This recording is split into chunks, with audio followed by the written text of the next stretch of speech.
done a lot of sky watching in his time, and he's going to talk to you about some of the unusual things that have happened to him during sky watching and his personal encounter. So please welcome Barry Taylor. Thank you.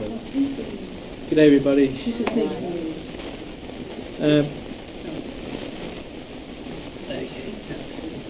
I have to see what I can get through with all this.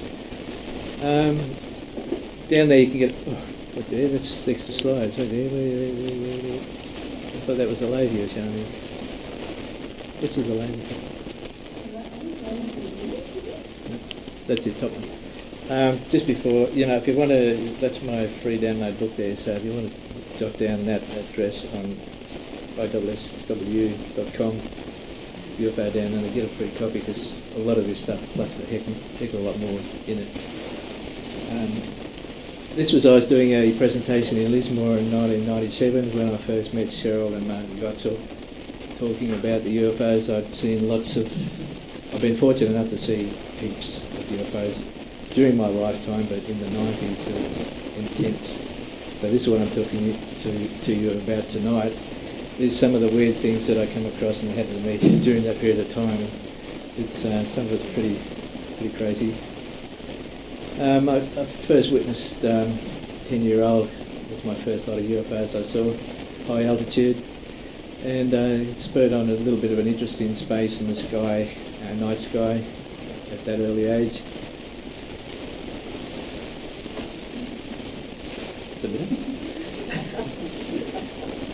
Sorry about that. 1970 was the year when I saw this yellow egg-shaped, football-shaped UFO right in front of me at eye level. And that was, I just stood there with, wow, someone in that looking at me. And that's when I really spurred my interest in Sydney, and that's when I got into the UFOic group down there when it was on.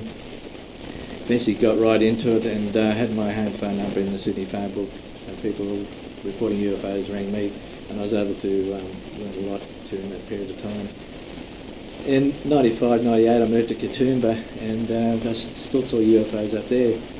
I got a couple of photographs here that were taken from Katoomba, and one night when CB radio first came in, I was one of the pirates of CB radio, and went up to a lookout, and I was able to see a UFO coming in from the west over in a foggy sort of night sky, and it was heading towards Katoomba.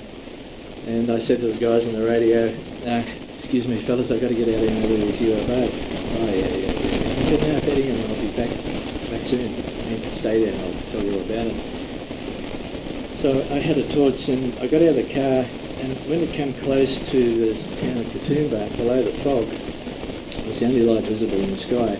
It had a secondary object circling around it like this. And I thought, no, that's definitely a UFO, not a light aircraft. So I flashed the torch at it, bang, bang, bang, 3 times, and it took off to the north instantly. It just accelerated so fast, blink of an eye, it was gone. So I got back on the CB radio, and they weren't there, so they weren't standing by listening. So I don't know whether I lost time there or not, but I sort of don't think of those things. Go there. And so 97 in Grafton, I did I sort of had a lot of things to do. Didn't get involved in UFOs for some period of time. But in 97 in Grafton, laying down in bed one night, I saw UFOs go through, and I'll tell you that part of it. I'll mix these slides up because I don't know how much time I've got, and I want to tell you these stories first. And during that time I saw a V formation, or a boomerang formation, of 7 golden yellow disc objects 40 foot above me, 35 to 40 foot above me. And I had a video camera in my hand, and when I saw it, I started counting 1, 2, I could get abducted, like 1, 2, 3, 4. If I missed, if I started then saying 48, 49, 50, well, where's the time going, So then I had the video camera in my hand, I just had this message in my mind: don't video, just have a look at them and take in all the information you can. And that's what I did, and I can describe it was almost as if you could see inside the objects. They were like, it was like a glass, if they were made of glass and it was illuminated from the inside. It was like a plasma ship, some people call it a plasma ship. And in the front of it, they had a real dark area, which I thought, no, that's probably the brains of the thing. And they were all the same, surrounded by a white ionised haze, and going at very low altitude. And I wasn't sure whether I was looking at 7 lights illuminating a solid craft or they were individual objects. But when they went away, I could see the top of the object, of the formation. It started to tilt and move away, and I could see the same thing, so it indicated 7 individual 3-metre golden yellow UFO discs at low altitude. Other people reported them as well. But the next morning, when I just shaved in the bathroom, I was like I was sunburnt, and the forehead, the top part of my face up here was all sunburnt. When you frown, you could feel like it's sunburnt. And that was apparently from the group of objects that I witnessed the night before. So it was a radiation type burn, obviously, because there was a heck of a lot of energy coming from those objects because of the ionisation around them. Sleep paralysis, I've had it once in my life ever, and it happened to be in a time of intense UFO activity. Woke up and I could only move my eyes, and I could see like fireflies, like little luminous lights down around my feet. It was moving up towards my upper torso, and I thought, I got to move, I'm wide awake and I couldn't move, and I got to the stage I said, I'm going to break bones, but I'm going to have to move, and I eventually broke out of it. But sleep paralysis is another thing that can happen during UFO activity, and I've been asked whether I saw any aliens, but I didn't see any aliens. But sleep paralysis, I don't know whatever happened there, but another time I had a tap on my head like that, on my temple, and woke me up. Lost time is another effect. I videoed what turned out to be a hoax device in Grafton one evening, and I could identify it as a hoax device because when it went between clouds I could see the balloon thing above it, and it was had a fire, probably a wax firelighter or something underneath it, which was unusual because the hoax garbage bags device fire is not separate to the balloon that lifts it. Anyway, my memory is I had the camera still rolling from that, and I looked around and here's this balloon.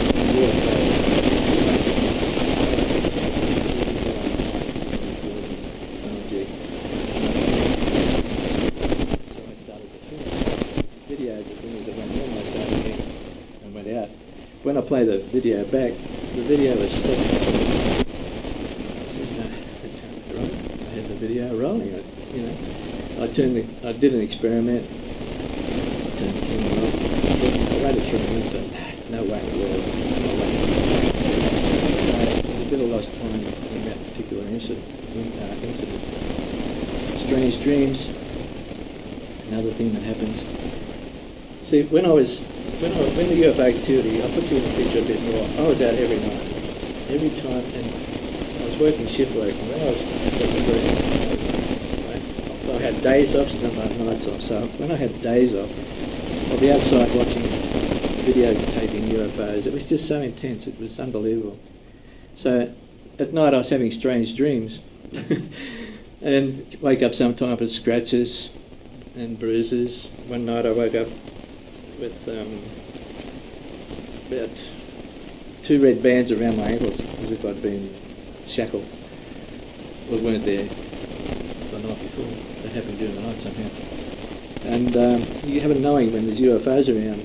I got to the stage where I still do it sometimes. All of a sudden it come to your mind, the UFO. You walk out the front door, one will fly over. Usually the dull yellow objects, not very large. Sometimes, one time in Grafton, I walked out, I had the same feeling, the UFOs, go out and have a look. Went over in a triangle, dull yellow UFO, went over just above rooftop.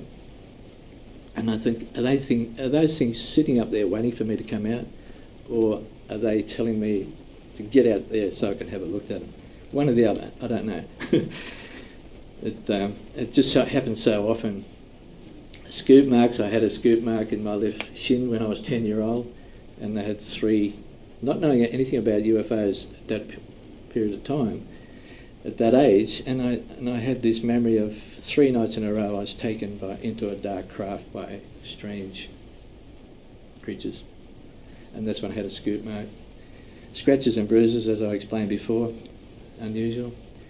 And then buzzed by UFOs, this is interesting. With a laser, I had one of these little red lasers, and I was seeing small UFOs in the night sky. You could see the black object moving in the night sky. So I'd get the laser and I'd go like in the flight path, and then it'd go that way. So I'd go like that in the flight path, and apparently they'd realised then that I was aware of their flight. So they'd come around and check me out.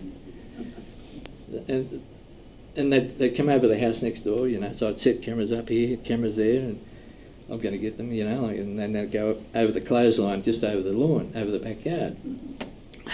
So I'll send the camera over there, another one over there, and then one would go across the road, across there, just below the power pole, you know, like at low altitude.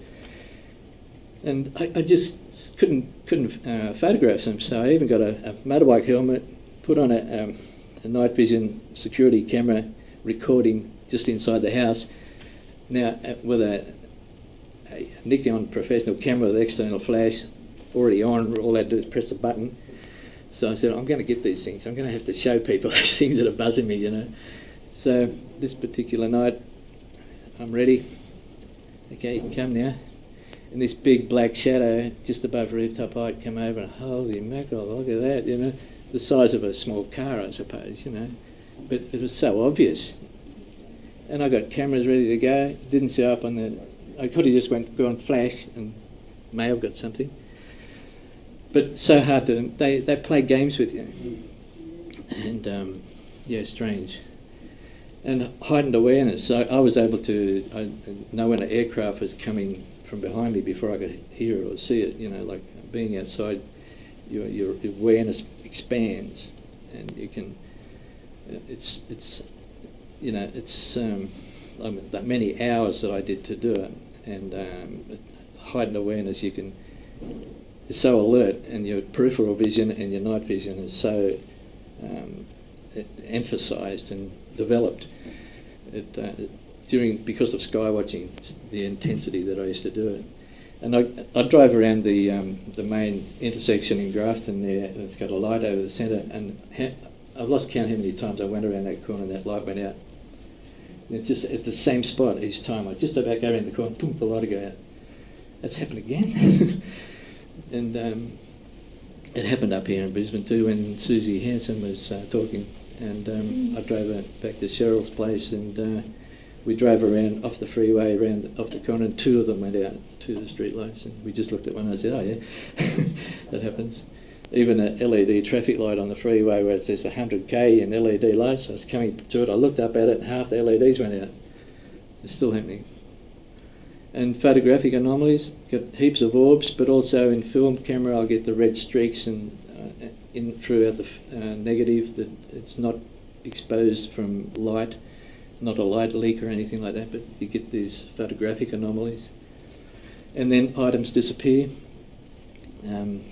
I'll show you, if I've got time, I'll get to this piece and I'll explain the disappearance of various items. Strange things. Got bailed up at the post office one day with this guy in a suit with his offsider, and you know, excuse me, I want to check my mail. He bailed me right up, you know, like entrapped me more or less, and opened up this little wooden box with little multiple coloured patterns in it. And he said, which colour do you like? Which pattern do you like? I said, what's all this about? What's it, selling a product or something? He said, don't matter about that, just which colour do you like? I thought, okay. So I thought, this is suspicious. Not many people in suits in Grafton at that time, so I got my little finger up like that and I said, that one, didn't touch it. I said, that one there. He said, okay, thanks. So I wandered around to check my mail. So I was halfway up to the mailbox, looked around and they weren't there. Got my mail, came back out, they'd gone. If I'd have gone like that, it could be poison, you know what I mean? So you've got to be, when you get phone taps, you get all this other stuff happening, you've got to be 100% aware and alert. And it's real, it's no joke. Yeah. Umbrella behaving badly. Had a young bloke said, I've had abduction experiences, I want to talk to you. Okay. We'll meet up at Woolworths and have a coffee, sit down at the table had umbrellas up, and the umbrella slid down if he started to talk. I said, oh yeah, well, got up and pushed it back up and tightened it up. Started to talk and slid back down again. Oh, it's a bit strange, isn't it? So I got up and really rang it, so it's not going to come down this time. Started to talk again, slid down again. Okay, we're going to have to move over the tables over here. So I just pushed it up, just loosely, just quickly done it up, and it never slid down the rest of the time we were there. Anyway, we sat down at this other table, and this guy walked in. This is in, cool weather, in winter. We both had jackets on. Anyway, this dude walks in, and he's a big set build, and the only way I can describe him, he's pure blood Aryan. He has a Aryan, like someone will explain it to you. And he had the clothes he had on was like summer clothes, like a very small, tight T-shirt, like somebody else's clothes, 2-3 sizes smaller than that he borrowed the clothes from. And shorts, like same thing, 2-3 sizes too small.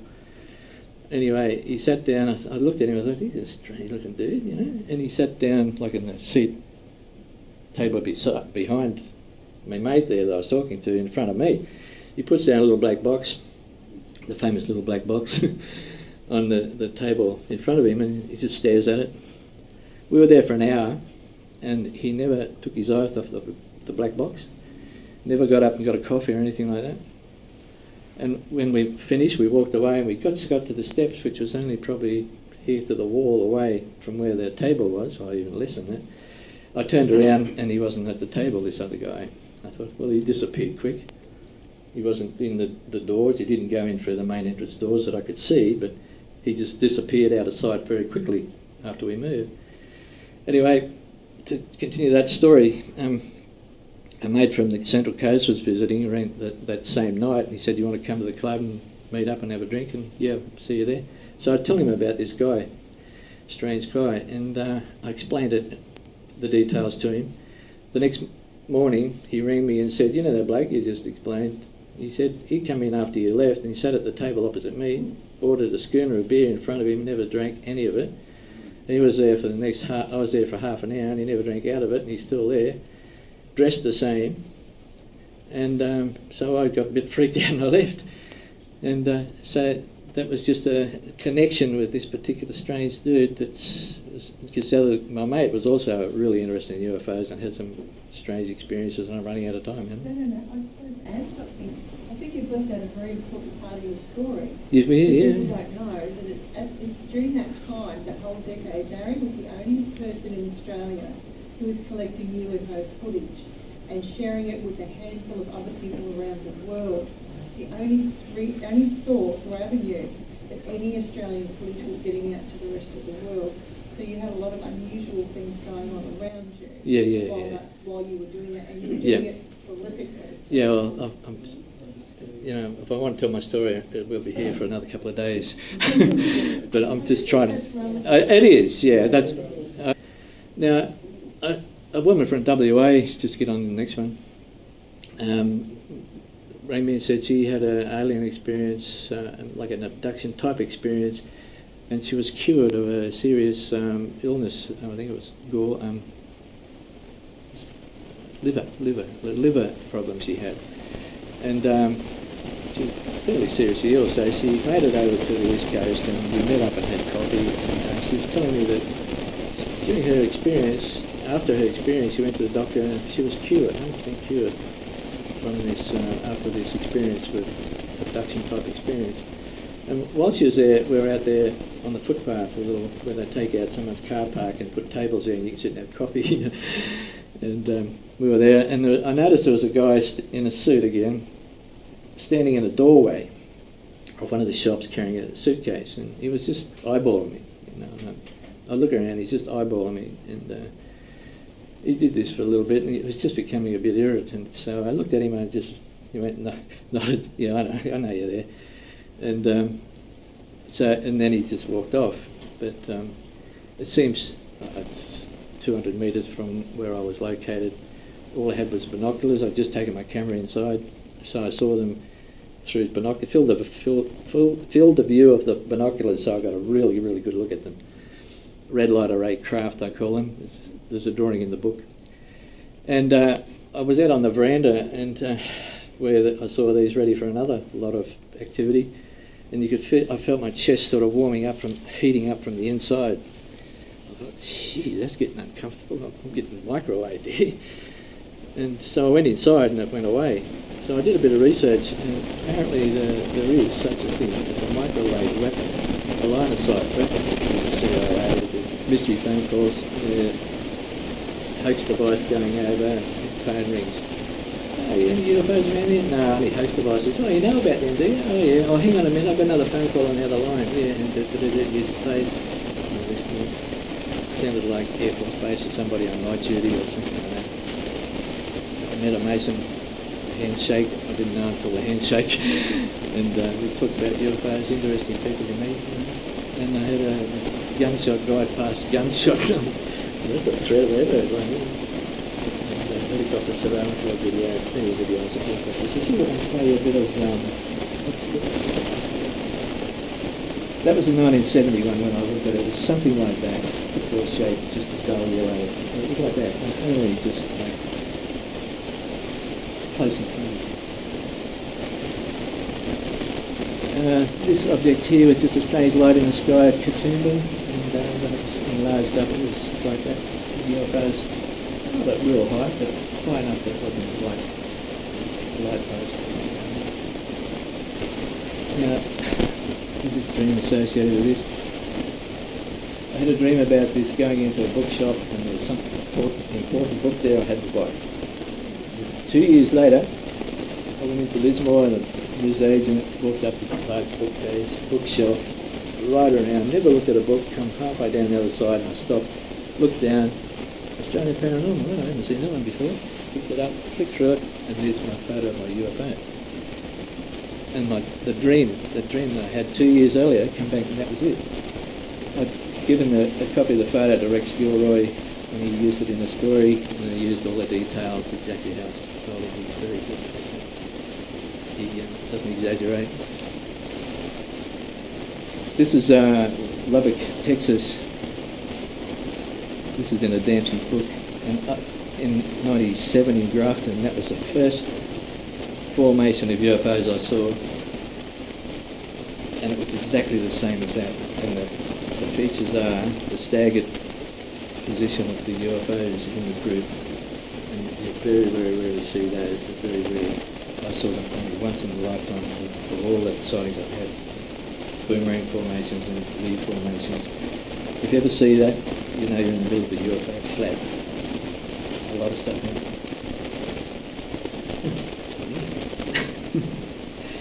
But this were the main ones seen, and in 1999 they were around.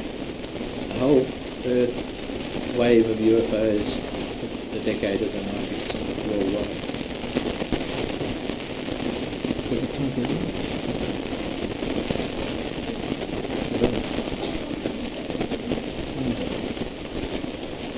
I did that with 35mm film, you know, the UFOs just over Grafton and all that sort of stuff. And that was before video. That had that thing there, a reptilian V creature at the bottom of my swimming pool, like 20 foot away. And then I looked at it, looking for its eyes, and it went into a wobble. Once it probably realised I could see it, and it disappeared. I don't know what happened to it. I think it just switched off. And these things were flying around. Not all those lights. Can you see that one there? No, you probably can't. That's how dull they were. These, not boomerangs, but almost flat like that. Very flat boomerang, flying around. Got buzzed by them lots of times. come over the rooftop of the house and got adrenaline rushes. That's what it looked like. I didn't have eyes, I just put them in there for effect. And these are interceptors, they're the little ones. One flew just over the rooftop, right about 12 foot away from me. I saw it coming in the my mouse died, peripheral vision, and it was going that fast I couldn't lay my eyes on it, but saw it disappear, and I could hear that as it went past. I estimated over 300 kilometres an hour, just 12 foot away. And these are the things that were buzzing me. I wanted to photograph. I call them interceptors because one would go down and they'd flash on and leave a streak, then another one would come in at a different angle and intercept it. So I call them interceptors, just so I could name them. This fella, ultrasound. I heard the UFOs, and they make the similar sound as the bull roar. The bull roar, it's a pulsing in the inner ear, on the eardrum. It's a pulse, like it's a flutter, and it's similar to the boomerang. And then, I was going to play that, but I'll get my room if I can find it. Disappearing black dogs and cats, at work, at home. There's a cat there, at work, a mate said, "Oh, cat just went behind that box here, come and we'll get it," like didn't take our eyes off it, nothing there, All sorts of strange stuff happens. An owl sitting on the clothesline out the back and just looking at them. Play video. Oh, I had a... How do you do that? You get a mouse with it? Oh. I had a... Oh, I did like it. Anyway. I had this object in my bedroom which was going like that, just beyond arm's length away inside. 2 weeks later, I got a daytime UFO event happening, and this object, first of all, was just turning around like that, dark, and then the bright side to it. And it went behind a tree, and when it went out the tree, it's doing this wobble effect, exactly like the object in my bedroom. Like just like that. Not a bird flapping its wings, it's going like that. Not that big, but it was the same thing as the dream. As the object in my bedroom. And, there's lots of strange things happen, but I've run out of time. Is that it? Yeah. All right. Well, thanks very much for listening.